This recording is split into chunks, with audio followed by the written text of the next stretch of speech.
West Ham Irons channel, West Ham transfer talking point show. Welcome. A little bit annoyed this morning.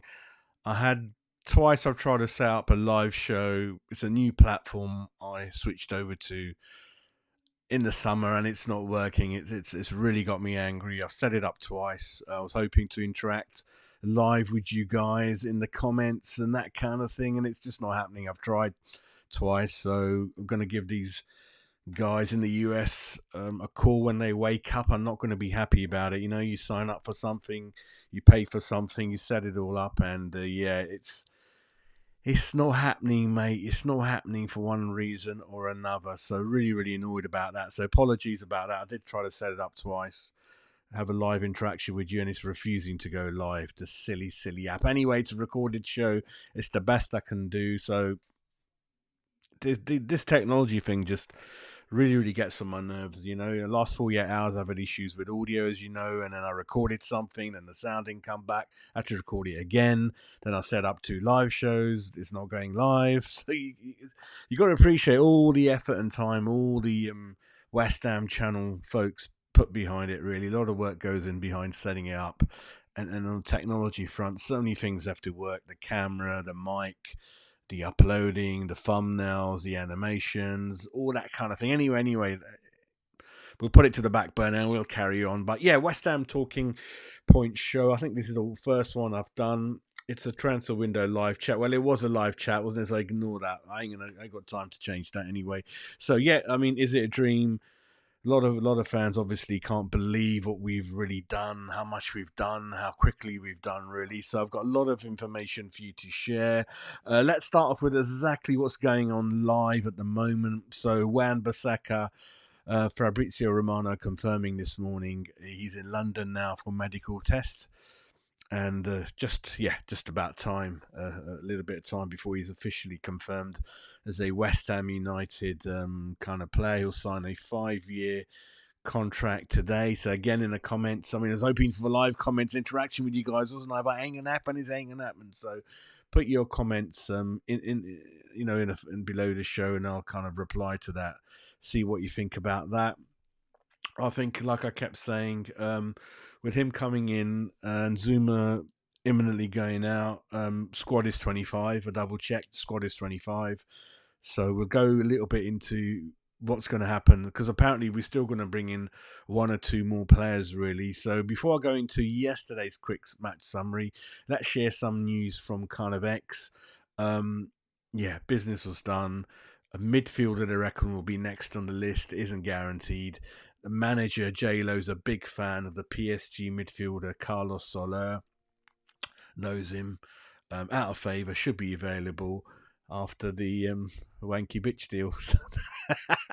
So that's that one. The other one is obviously, Gerd's future still uncertain, because we're trying to work out who's going to go out the door. For me, it's got to be Danny Ings. Is it going to be Cornet? Is it going to be a Gerd? So they reckon he's still uncertain. He's said to have welcomed Moyes' departure, and he likes a new playing style, but he's still open to move. French and Saudi teams are keen.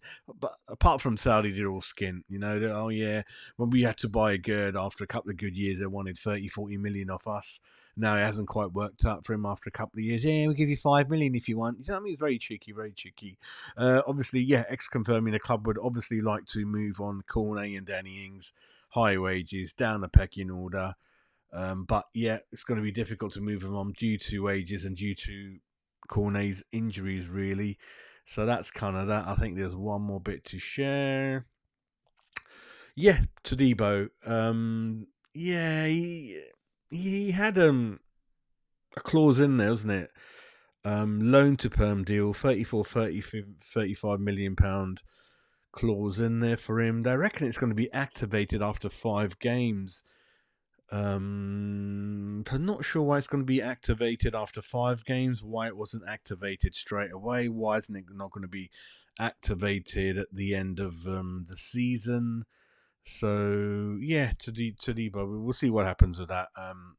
X, as you know, like me, having spelling mistakes, I think he's on holiday at the moment. in Europe. So it happens to all of us, doesn't it? It happens to all of us, really. Right, we're going to share now. So let's have a look at the stats of yesterday's game. 3-2, won it on penalties. As you can see straight away, unlike David Moyes, possession-wise, completely different stats. 66% possession, West Ham. 8 goal attempts. Actually, Celta Vigo had 12. 4 on target, they had 7. So a lot more possession, slightly less shots on goal than the opposition, but still 8 isn't bad. 4 on target isn't bad. Winning lots of free kicks. 18 free kicks we won. That's telling you we're attacking a lot more with pace and, yeah, more kind of attacking style, really. Offside's only 1. That's good to hear. Let's go into the lineup. This is a lineup, so this is the one I'm a bit confused about. What's going on? I mean, I'll go into a little bit what I was just thinking 4-2-3-1, but I'm not sure what to make of this. So Tony up front, Kudos, Bowen will support him as and when they can. So Somerville doesn't feature in that. So you're playing 3 CDMs instead of that left winger, right winger, central number 10, really. So I don't know what to make of that. I prefer 4-2-3-1 for now. Back 4, that's fine. Mavropoulos, Kilman, Kufal, Emerson, Areola, that's fine. Obviously, the new signings will fill some of those positions. I don't know what to make out of that. I would have taken Souček out, put Rodriguez, Paqueta in the middle, put Somerville up there, and Kudos Bowen behind. So let me know in the comments what you think, because it was a little bit confusing. Agurdo was like playing left back second half. Players are all over the pitch, running around, trying to get fit, trying to just get some game time, ball time, weren't they, really? So that's that. And then you come into just confirming Paqueta had a really, really well. Paqueta had a really good game. Paqueta. Paqueta had a really good game. Skills was there, a little bit of showboating, but he kept the ball largely. Voted man of the match, really. So that's kind of on that one. Let's jump straight away into the transfers. So let's start off with players sold. So yeah, average age of 26 of the players leaving. 44 million euros, like I said. So Flynn Downs, I mean, 44 million is a lot for West Ham, you know. Declan Rice going for that amount of money was a freak window for West Ham. We rarely get much money for our players. But 44 million, kind of recouped, got it back. That's kind of not bad, is it? So yeah, 17 million Flynn Downs. We've got Ben Rama in there, 14 million. Kera, 11 million. Nathan Trott, 1.5 million. I gave up on Nathan Trott. He was on loan for so many years. Ben Johnson, that's a shame. Free transfer. I didn't think he had a future anyway, but I didn't want to give him away free transfer. You know, if he wants to go, I didn't see enough anyway. I know he was treated a bit shoddy by Moyes, left back, right back, centre back, in and out, shake it all about. But should have got some money for him. That's kind of him. Anang's gone. Mabuma, was still without a club apparently. Ogbonna doesn't want to retire. Looks like he's still in there. Calvin Phillips, bye-bye, Mr. Man. So players bought in. This is kind of what the show was all about. So let me just put that down there. So 126 million worth of purchases. So average age 26, same as what's going out. So you've got obviously Max Kilman at the top, around 40 million. So look at the ages: 27, 22, 31, 18, 30, 33, 24, 28, 27. It's a mixture. Few really young, few middle age. Well, not middle age, but footballers middle age, and then mid-20s, and then a few in the year 30s. So it's like a long-term, short-term future, a mix-up, isn't it, really? Some players that can hit the ground running straight away. They know what they're doing. They're seasoned professionals. Then you got the youngsters you're taking a bit of a risk on. And then you got the medium youngsters, age-wise, like Somerville, who kind of 2-3 years experience and just coming to a new club. So nice little mix there. Somerville, yeah, left winger, centre back Kilman, Fulkrug, centre forward. Missed a penalty yesterday, didn't he, mate? A lot of penalty takers in there. I don't know why Somerville didn't take a penalty. Somerville used to take all these penalties. Fulkrug's a penalty taker. Good penalty by Kilman. I think he took one. I can't remember. I think he did. Rodriguez is in there. Free transfer. Fotheringham, our third sort of backup, third choice goalkeeper. Todibo signed literally yesterday morning. Loan transfer in there. I'm just seeing. Hang on a minute. Yeah, I mean that's back correct. Todibo, you can't add that 34 million in there yet. I've got to know what that other clause means. I did say that the net spend is around £70 million. Take away the Declan Rice money, then it was 37 million net spend, and we did have 30-40 million in the bank. I felt in the back. So whether that's going to go straight away towards Todibo, I don't know. So we're not going to have much left to do anything else in terms of money outlay. And January, we'll see what happens. Wan-Bissaka also is not added in there. So yeah, again in the comments, let me know who you think the best signing is.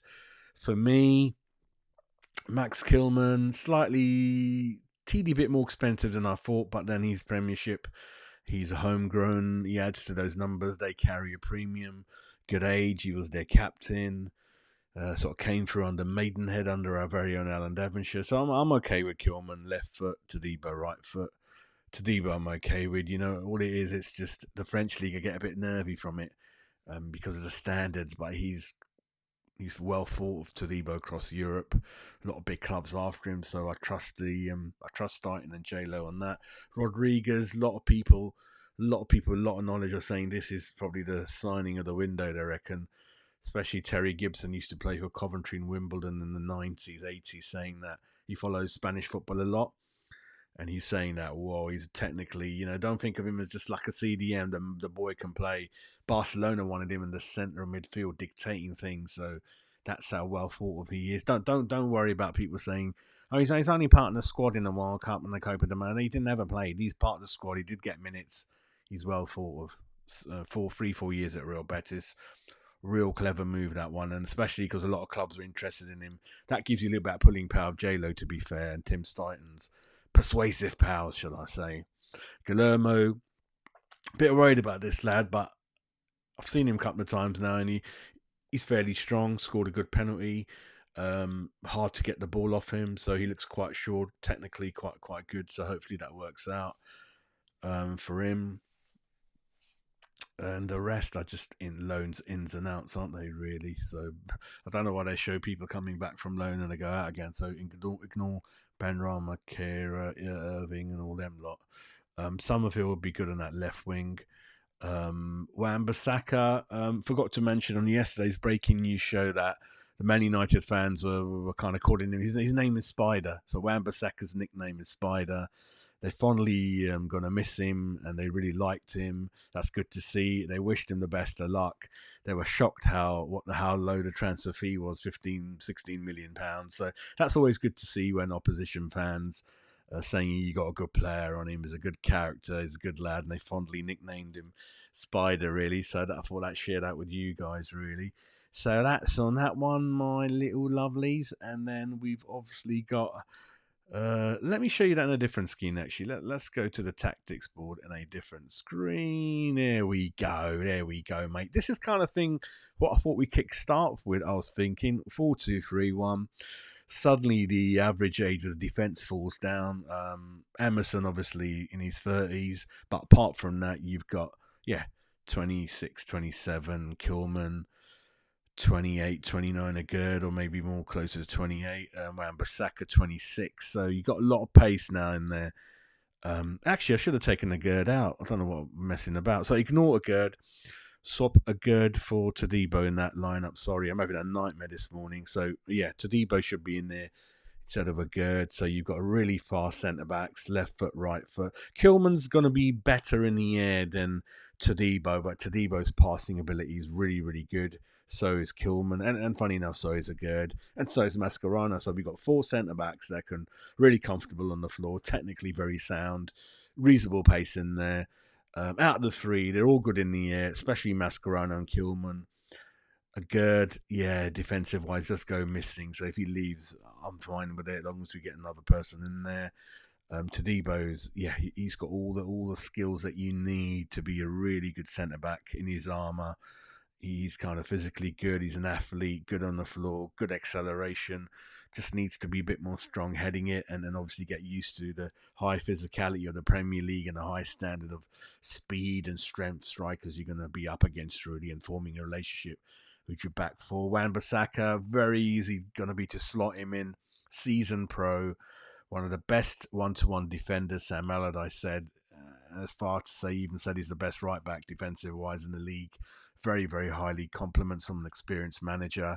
So Wan-Bissaka is going to be amazing right back. Manager's dream, I don't think he's much of a bother. He's a good pro, like I said, hit the ground running. London boy, came through Crystal Palace.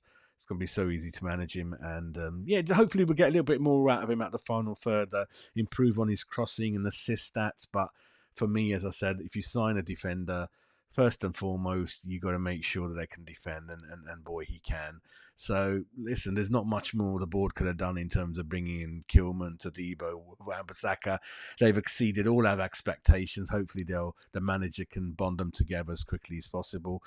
Paqueta, Alvarez, I mean, you can put Rodriguez in there, you can put Souček in there. So there you go, competition in all the positions, isn't it? Strongest squad I've seen. There's 2 players fighting for every position, 2 left backs, 2 right backs, 4 centre backs, 3 goalkeepers, 3-4 CDMs, 3-4-5 wingers, 2 strikers. Do you see what I mean? Real competition. So the manager would really use every single individual in the squad, unlike before. But Alvarez, is he fully fit? We don't have to worry about that. In the past, we would have put him in 80% fit. Now we can put Rodriguez in there next week, Villa. No problem, Rodriguez. You will love him because he goes in hard. He's a tough tackler. He's going to be a crowd favourite. He really goes for the tough tackles, you know. He doesn't get as many yellows as kind of Alvarez, really, but he's a good player. But then again, I don't know whether J-Lo's going to put 3 across and then we take some of it out. I don't know. I would like to start like this. Paqueta was given a bit more freedom. I think all the players seemed to have a bit more freedom yesterday in terms of dribbling, attacking and keeping possession. So that was good to see, really. The 3 behind Füllkrug, Somerville on the left. That's where he played for Leeds, cutting in. So he's a right-footed left winger. Bowen is kind of a left-footed right winger, I think, similar like Kudus. So Kudus and Bowen will be interlinking, interchanging as the game goes on. So don't be surprised if Bowen suddenly finds himself where Kudus is behind Füllkrug and the other way around, really. And Füllkrug missed a penalty, he naughty boy, but hopefully he'll settle in when it is his first move away from Germany. But hopefully, you know, his experience in the Champions League at international level, he's confident, that confidence remains, and he kind of gels in with the rest of the team and things like that. And his movement was good. He's a swift mover. He was moving around. I mean, yeah, he's heavy, he's muscly, he's big, but he looked pretty nimble-footed. He looked pretty quick, moving left, right. And even Antonio looked fresh, looked good. You know, everyone's going to benefit from this. The worst thing we could have done to Antonio was, and Souček, keep playing him out of form, and then I'm having to go at Souček, I'm having to go at Antonio. But this way, with a bigger squad, you're going to get the best out of Antonio, best out of Ward-Prowse, best out of Souček, Kufal, all these players that hitting their 30s and need a bit of rest here and there. They're all going to get the best out of them, really. Obviously, you got youngsters like Kudus, Bowen, Somerville, Paqueta. They're young, they're mean, they can play every game every week. But you got a nice little mix. We can rest a few, and we can go strong into the domestic cups. We don't have Europe to worry about, really. So that's kind of that. Again, in the comments, let me know what you think. Whether it's going to be what was yesterday, which was kind of 4-5-1 was it? I don't know. But even if we start like this, J-Lo's going to keep moving it around. We might start off like this, but then you might find we can change it through subs later on, or even in the first half with the current players on the pitch. So don't be too sort of strict about what formation is. It's going to be changing. It's going to be adaptable, flexible, and that's what the squad's about, I think. Many players in all the positions, all got different skill sets. But the trend amongst all the players that we're going to be buying and in the future, and perhaps why there will be no place for them in the near future, is people like Ward-Prowse and Souček. They're not quite as nimble or as technically sound as some of the others at moving the ball, keeping it ticking over, short passes, long passes. But obviously Ward-Prowse has got a lot of good skill set. If we're losing 1-0, we're drawing, we can bring Antonio on, we can bring Ward-Prowse on, we can bring Souček on. They're dynamic. Souček, how many late goals does he get? Ward-Prowse, corners, free kicks. Antonio, with his how physical he is, you don't want to mark him with 20 minutes to go, do you? So you're already tied sort of marking Füllkrug. So it's all there. It's a full squad, and that's the way we should look at it. Every player will kind of means something will kind of count towards that, really. So it won't be a case of like you're not in the team, so let's not talk to you, let's not put our arm around you. If you're out of form, you're injured, let's totally ignore you, really. So I don't think any of that we need to kind of worry about, really. So again, like I said, those are the main kind of things I wanted to talk about, to say that I'm very, very happy with the window. 8 players, I think, through, 8 players through the door. It's got to be the best window we can remember, if not the best of all time. I didn't think we were going to get done all this. Is incredible what we've done. The finances make sense. Like I said, if we count Wan-Bissaka, then we've spent about 55 million, I think, net spend. But obviously that doesn't take into account agent fees, some other fees, as you sign players, signing on fees, wages. So I think that's about it. I think if Danny Ings goes, Souček goes, or someone else that doesn't suit, Ward-Prowse, whatever, then we can bring 1 or 2 more in. We're looking at a central midfielder, like X said. So it hasn't stopped there. We're still trying to make things happen. And J-Lo's comments to Tim Stein were, I want my squad. I want all the signings done before the first game. And he's done it. He's done it. So it's good to see that J-Lo wants things done early. He's making demands. They're being met. So it's a nice little link up. We've got Stein, who's very good at making deals happen, very good at scouting players. And J-Lo's very quick and swift and clear-minded in what he wants and how quickly he wants it, unlike David Moyes. I don't want no one. I don't think he's good. Oh, number 9s. Everyone's looking for a number 9. Ain't easy to sign. You fucking wait 4 years signing a number 9, number 10, Mr. Moyes.